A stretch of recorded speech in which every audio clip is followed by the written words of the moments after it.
Hola chicos, ¿cómo andan? De vuelta la seño Vicky y esta vez para seguir con el audio de Jurando a Marte. ¿Se acuerdan? La semana pasada llegamos hasta esta página, ¿sí? Que la tuvieron que leer ustedes. Bien, ahora vamos a seguir con Cruce de Caminos. Ven que estoy con el libro Jurando a Marte, ¿sí? Vamos con el capítulo de Cruce de Caminos. ¿Y quién podía ser sino el guía del monumento? Era un guiño del destino que nuestros caminos se volvieran a cruzar. Luego de las disculpas pertinentes nos presentamos. Me dicen Vivi, pero me llamo Viviana. Soy docente y este año tendré alumnos de cuarto grado. Por eso vine a Rosario, ya que, como prometen lealtad a la bandera, quería conocer más sobre Belgrano y la bandera. Yo me llamo Juan, respondió. Como ya sabe, soy uno de los guías del Monumento a la Bandera y me quedan pocas materias para recibirme de profe de historia. Volví a sonrojarme. No sé bien por qué. Podemos tutearnos, tenemos la misma edad. Ambos nos reímos, caminamos los pocos metros que faltaban hasta el hotel charlando de temas generales. Al llegar les confieso, deseaba que la conversación no terminara. No piensen que me había enamorado de Juan, pero... Nos saludamos muy cordialmente con un beso en la mejilla y un correcto hasta siempre. Yo me disponía a ingresar al hotel cuando sentí la necesidad de verlo nuevamente.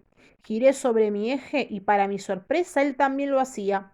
Quedamos enfrentados a unos pocos metros de distancia y él habló primero. Viviana, quisiera invitarte a que conozcas a alguien. Sé que puede ayudarte a aprender más sobre Belgrano. Me sorprendió. No era el tipo de invitación que esperaba. Una cena, caminar por la orilla del Paraná, esos hubieran sido planes un poco más románticos. Pero Juan me invitaba a conocer a alguien. Y como buena curiosa que soy, acepté. Miren, ¿ven? Estas escrituras que ven así más oscuritas, más en negrita, son lo que Viviana iba escribiendo en su diario. ¿Se acuerdan que había comprado un diario? Como para hacer de ese lugar que iba a visitar algo un poco más de ella, ¿no? Escribiendo sus propias vivencias.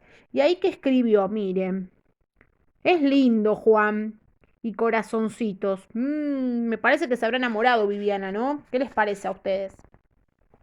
Vamos al otro capítulo que se llama Mañana de Sol. Al día siguiente Juan me pasó a buscar por el hotel.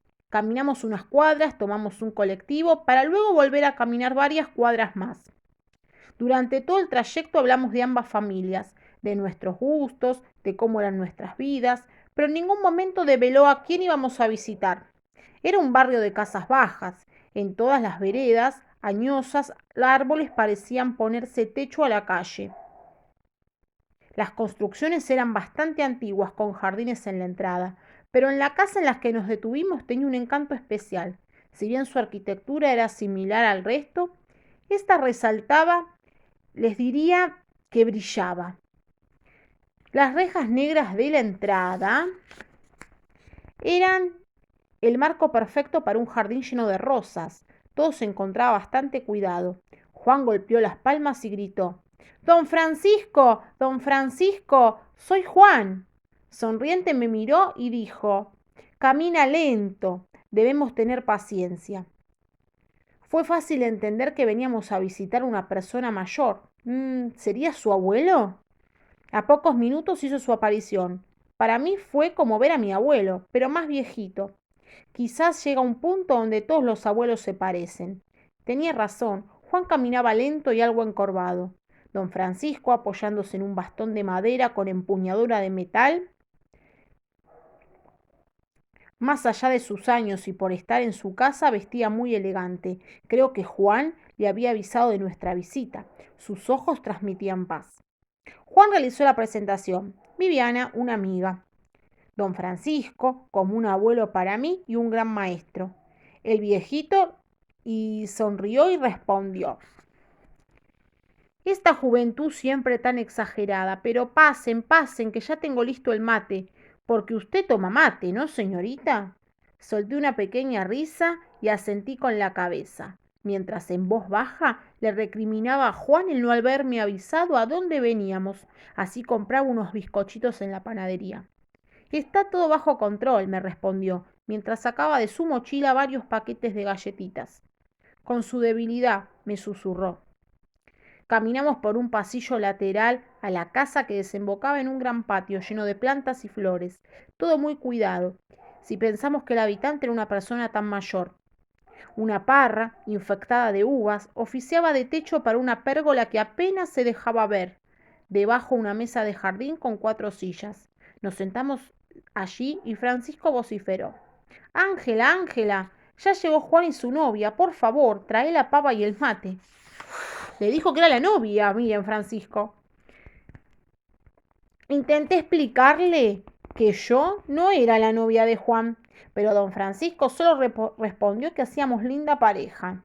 Ángel era un poquito menos viejita que Francisco, su rostro algo cansado, denotaba que en su juventud había sido una hermosa mujer.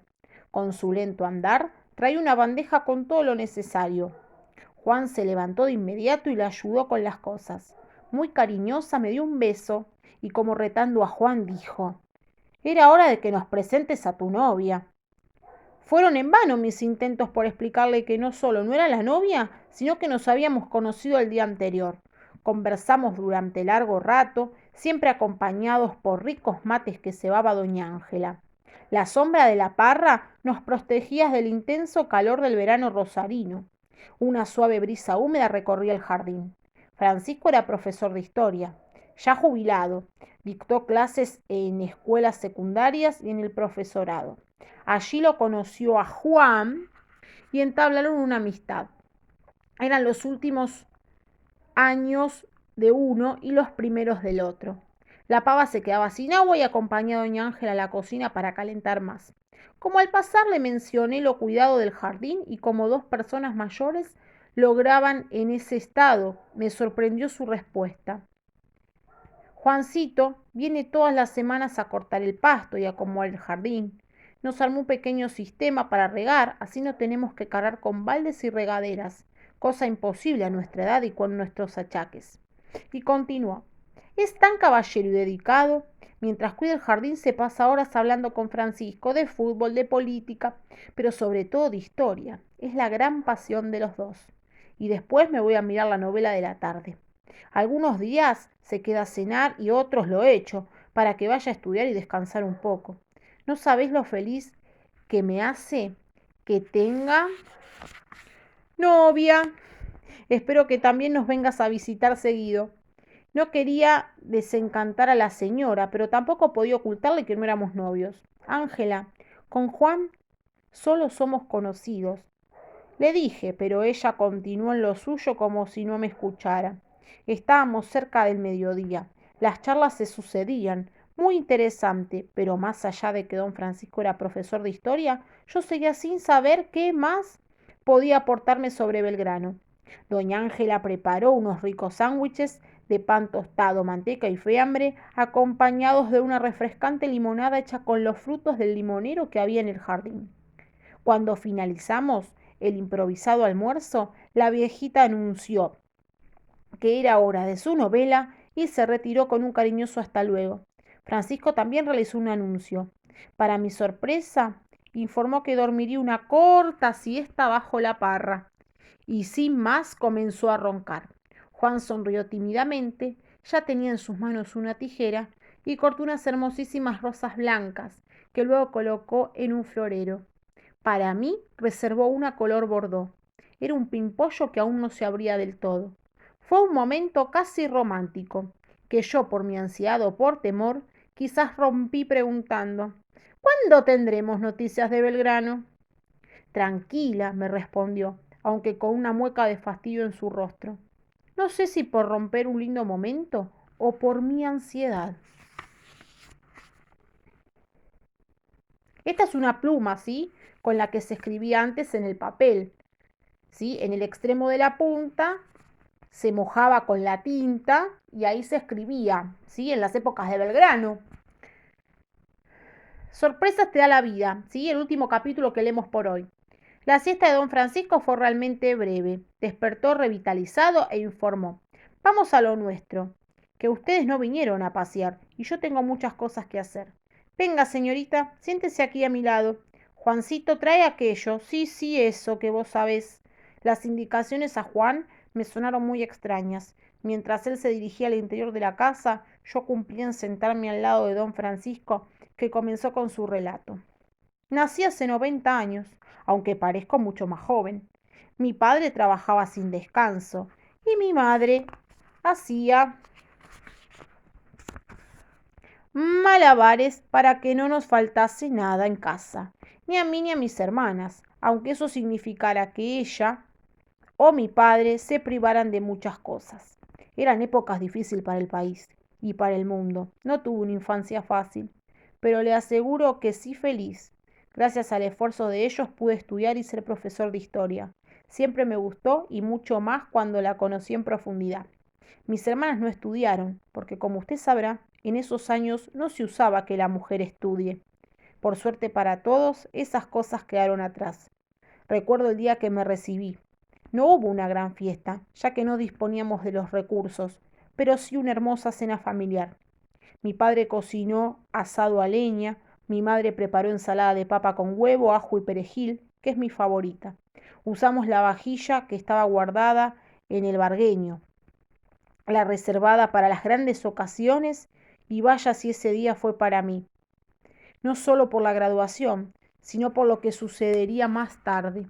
Finalizada la cena que me olvidaba de contarle, incluyó flan casero. En esa época no lo compramos en el supermercado, bañado en caramelo y con crema batida por una de mis hermanas, que era una especialista haciéndola. Mi padre me pidió que lo esperase en el jardín de la casa. Era una noche estrellada, sin nubes, calma mansa. La luna, testigo circunstancial, iluminaba y daba marco a lo que pasaría. Luego de unos minutos de espera, llegó mi padre, con algo en sus manos. Era algo envuelto en un trozo de terciopelo rojo ya ratonado por los años. Lo apoyó en la mesa, con una delicadeza que no era propia en sus manos curtidas por el trabajo. Con esa misma suavidad desenvolvió el paño, dentro de él una caja de madera lustrada, con herrajes ya oxidados y mucho más añosa que el paño que la protegía. Cuando intenté averiguar su procedencia y contenido, mi padre me calmó y comenzó con la historia de esa caja. Francisco hizo un movimiento con el dedo índice señalando hacia el costado. En ese momento descubrí que Juan ya había regresado y que en el centro de la mesa de hierro del jardín había un objeto envuelto en terciopelo rojo mucho más roído de lo que describía Francisco. Por favor, cuénteme, casi que le supliqué a don Francisco. Juan por su parte estaba tan atento como si fuera la primera vez que iba a escuchar la historia, aunque estaba segura de que él ya sabía todo. Francisco continuó.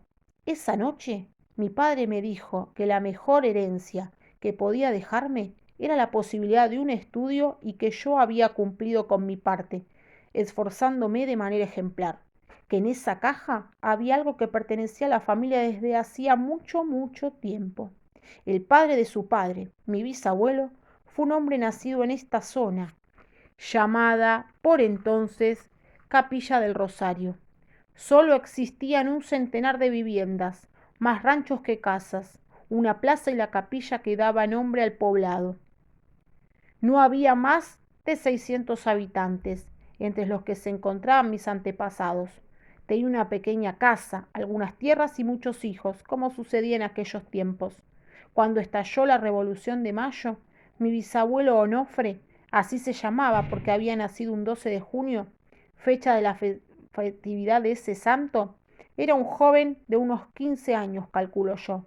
Muchos por convicción, como él, otros por obligación, como pasó con la mayoría, o por necesidad, como los esclavos que buscaban su libertad, fueron enrolados en la milicia. Nunca imaginó lo que sucedería con el tiempo. Por suerte, toda la familia y Onofre en particular eran muy devotos y amigos de Julián, el sacerdote de aquí. Él le enseñó a mi bisabuelo y a varios de sus hermanos a leer y a escribir. Y vaya, que aprendió el hombre. Sin saberlo se convertiría en un cronista sin igual. A esas alturas, la charla yo ya me había transportado en el tiempo. Me sentía por 1810. La dulzura de la voz de don Francisco y cómo cantaba la historia colaboraban.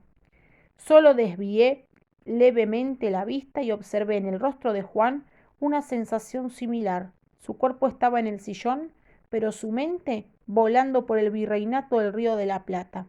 Ángela nos unió con un respetuoso silencio y Francisco continuó. Resulta que el bisabuelo, como ya le dije, sabía escribir, formaba parte de la milicia local y, como usted sabrá, hacia 1812 la Junta de Buenos Aires destacó en esta zona al regimiento de patricios a cargo de Manuel Belgrano. Francisco hizo una pausa y continuó. Pero ¿para qué voy a seguir contando yo si usted podrá enterarse de primera mano lo que sucedió? Le pidió a Juan que desenvolviera y abriera la caja, pero él respondió, no, no, don Francisco, es mucha responsabilidad. Vamos, niño, contestó el viejito, hazlo de una vez. Mientras Juan, casi como en un ritual, procedía a descubrir el escondido tesoro, Francisco prosiguió. El bisabuelo Onofre se unió a las filas de Belgrano y contaba con varias ventajas, que era un muchacho leal, conocía la zona como pocos y sabía leer y escribir. Nunca sabremos si fue un gran soldado, pero le puedo asegurar que ayudó en lo que pudo al nacimiento de esta nación. Parte de su legado está dentro de esa caja. En ella se encuentra una suerte de diario que fue escribiendo de sus días en el ejército del general Belgrano. Y como eyectado por un resorte, Francisco se puso de pie, abrió la caja, sacó una carpeta y bajó la tapa rápidamente, como impidiendo que la magia, el espíritu de su abuelo, de su bisabuelo, o vaya a saber qué, escapara de su interior. Cuando me entregó la carpeta, sentí miedo, responsabilidad, emoción. Estaba por leer y conocer un pedacito de nuestra historia. No sé qué expresión reflejaba mi rostro. Juan apoyó su mano sobre mi hombro y con un mínimo hilo de voz me dijo, tranquila, yo sentí lo mismo la primera vez que tuve estos escritos en mis manos. Ángela, por su parte, me alentó. Abríla sin temor.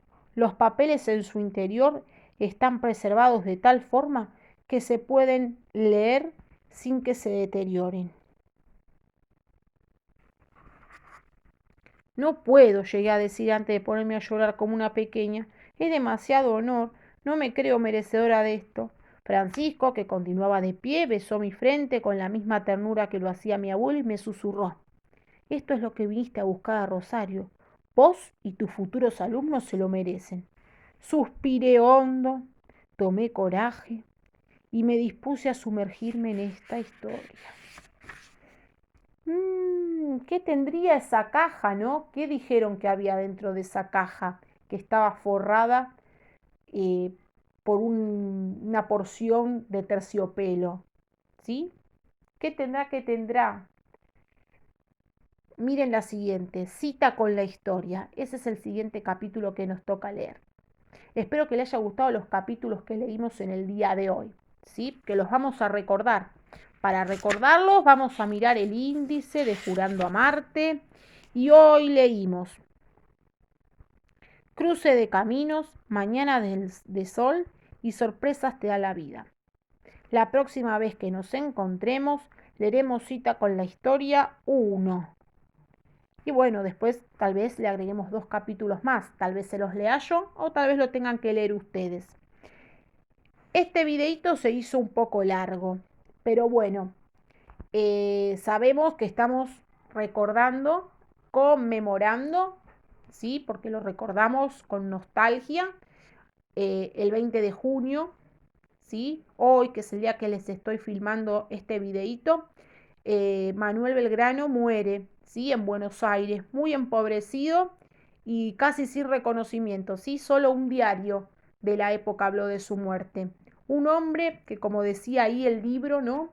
Luchó por construir esta nación y por lo que hoy es hoy en día. Así que bueno, lo recordamos con mucho respeto y por eso hoy es feriado, ¿sí? Les digo hoy porque lo estoy filmando el videito el mismo 20 de junio. ¿sí? Así que también les voy a dejar un videito muy corto de 46 segundos, 47 segundos aproximadamente, que habla sobre la historia de Manuel Belgrano. Les mando un beso enorme, chicos, no saben lo que los extraño. Nos vemos el martes y espero que les haya gustado lo que les leí. Besotes enormes.